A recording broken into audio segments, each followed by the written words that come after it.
Bueno, la idea general, por contestar a tu pregunta, es cierto que en principio algo afecta, ¿no? Pero también es verdad que la lógica del corredor mediterráneo es otra, no es una lógica política, es una lógica más bien económica, más de intereses materiales. Y cuando las lógicas son de intereses materiales y no son estrictamente políticas, es decir, no es una reivindicación estrictamente política, entonces los sucesos que pasen en el ámbito político tienen una menor relevancia, no son tan determinantes. El Corredor Mediterráneo es un proyecto que beneficia fundamentalmente a las comunidades autónomas por las que pasa, a su estructura productiva, a su sociedad, a sus empresarios. También beneficia, lógicamente, a España, tanto en cuanto permitiría que España tuviera un mejor acceso a los mercados internacionales y una conectividad más grande con el resto del mundo, y por tanto se puede vivir al margen de la política. Es verdad que la política ayuda, y cuando no ha habido un impulso político, pues es verdad que el peso de la reivindicación del corredor mediterráneo lo han llevado los empresarios y las universidades. En estos momentos hay un apoyo por parte de la Generalitat Valenciana clara a la reivindicación del corredor mediterráneo, y lo que es una lástima es que no podamos contar con los aliados que necesitamos en estos momentos debido a la situación que hay para reivindicar esta infraestructura ante el gobierno de España.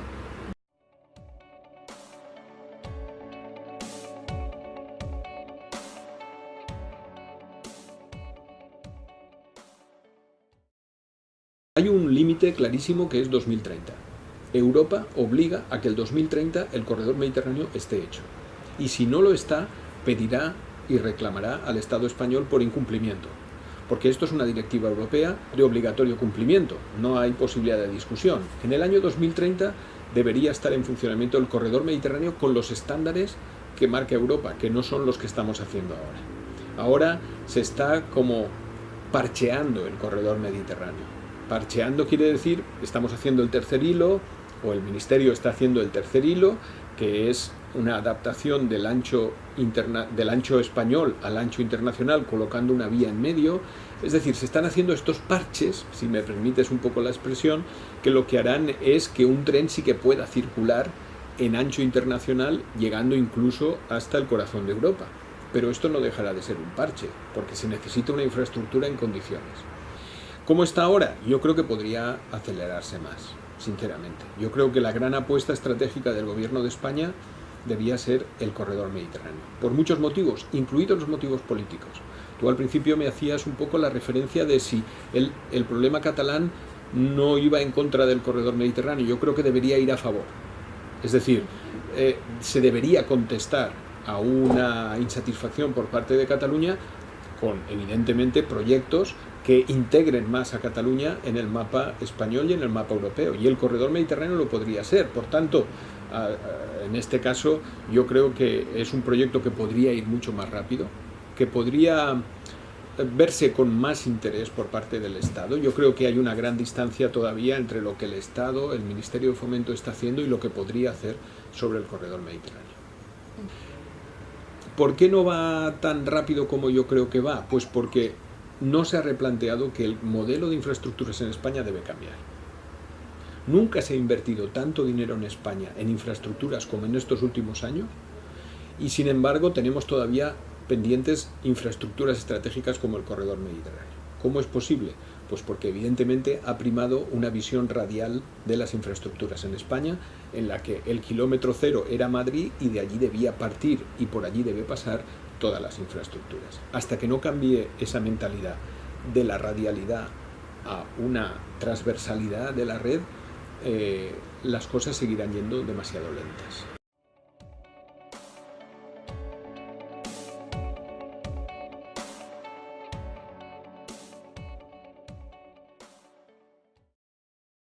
Bueno, yo no estoy muy de acuerdo contigo. Yo no estoy muy de acuerdo contigo porque creo que Cataluña tal vez ha sido la comunidad que más ha gritado o que ha gritado más fuerte, pero no era la que llevaba el peso de las reclamaciones. Yo te pondría solo un ejemplo. La idea del corredor mediterráneo surge en Valencia, con Ignacio Villalonga en el año 1918. Por tanto, tenemos que ser conscientes que no es una reivindicación catalana, por llamarlo así, y que muchas veces cuando se dice, oiga, si los catalanes continúan con esta dinámica, no vamos a hacer el corredor mediterráneo, a quien perjudicaría no serían los catalanes, serían los valencianos. que son los que no tenemos hoy en día nuestros puertos conectados con vía de ancho internacional, que no tenemos conectadas a las capitales, ni Castellón, Valencia, Alicante no están conectados en alta velocidad. Las capitales catalanas sí. El puerto de Barcelona sí que está conectado con la vía de ancho internacional. El puerto de Valencia no. Es decir, que cualquier cosa que llevara a decir, pues como ustedes no se portan bien, nosotros no le hacemos el corredor mediterráneo, sería una patada a nosotros mismos, porque somos los que no estamos conectados a ese corredor. Así que, de alguna manera, yo diría que el gran peso de la reivindicación del corredor mediterráneo, no solamente porque Cataluña está en otra cosa, como se ha visto con el proceso, sino porque intrínsecamente yo reivindico que el corredor mediterráneo ha sido siempre una reivindicación más valenciana, y en su origen está a través de este artículo que en el verano de 1918 Ignacio Villalonga publicó en un periódico. Es evidente que en estos momentos lo que sí que es cierto es que la alianza a favor del corredor mediterráneo se ha resentido. Eso es cierto, porque no tenemos a un elemento potente como era Cataluña, que trabajaba a favor del corredor mediterráneo, ¿no? Hoy pues están en otras cosas. Yo solo espero que vuelvan un poco a la normalidad lo más rápidamente posible, y que esta alianza de la España del Este, por llamarlo así, vuelva a recomponerse para reclamar lo que toca en este caso, que es una infraestructura justamente al servicio de la economía, y no al revés, no una infraestructura para crear economía, que es para lo que normalmente se ha hecho, sino para responder a los datos reales de la economía.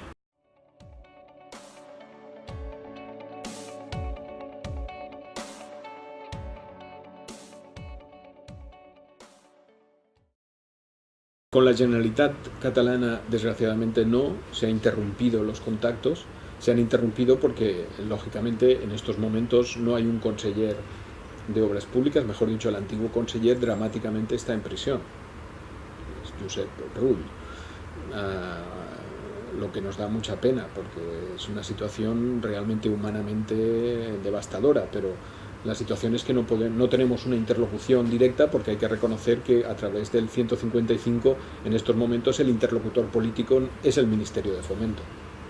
Por tanto, sí, desde el punto de vista con las instituciones catalanas sí que ha habido una interrupción de los contactos habituales y de las reuniones que tradicionalmente teníamos y manteníamos para intercambiar información y políticas, pero con la sociedad catalana en general no.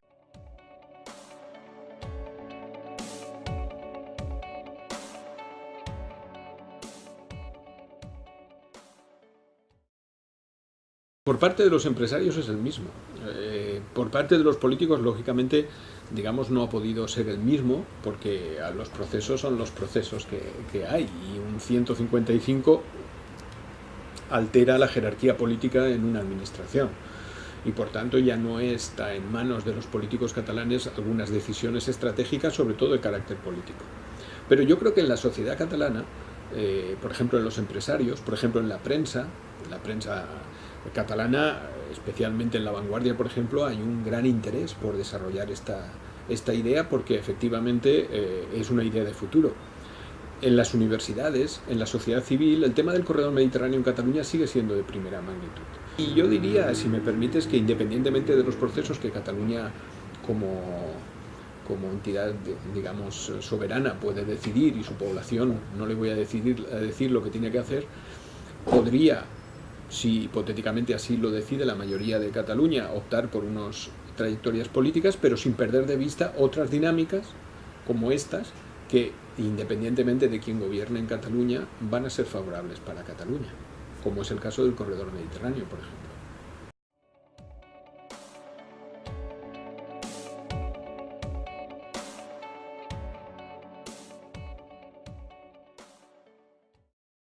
Yo, sinceramente, si me dijeras mi propia opinión, yo creo que el Ministerio de Fomento ha encontrado en esta situación pues un tiempo muerto, ¿no? Como cuando mandas un tiempo muerto en algunos deportes, para recuperarse un poco del pressing político e institucional que le estábamos haciendo.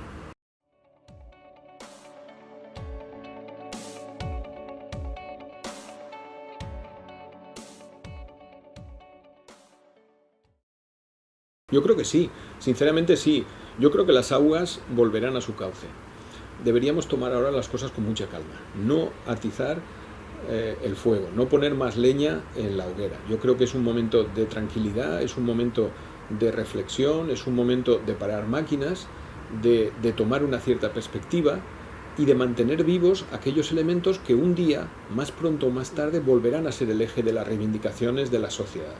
Yo creo que debemos estar ahí para cuando este tema vuelva a la actualidad institucional, que no económica, que no social, que no universitaria, porque ya lo es y lo sigue siendo, pero sí institucional. Así que confío que en el momento en que Cataluña resuelva sus problemas, que se levante el 155 y que el gobierno de Cataluña responda a lo que la sociedad catalana quiere que sea, este tema volverá a figurar en las agendas evidentemente políticas, porque sería como de alguna manera cerrar un pequeño paréntesis que se ha abierto y volver a estos elementos de fondo que son los que auténticamente estructuran una sociedad.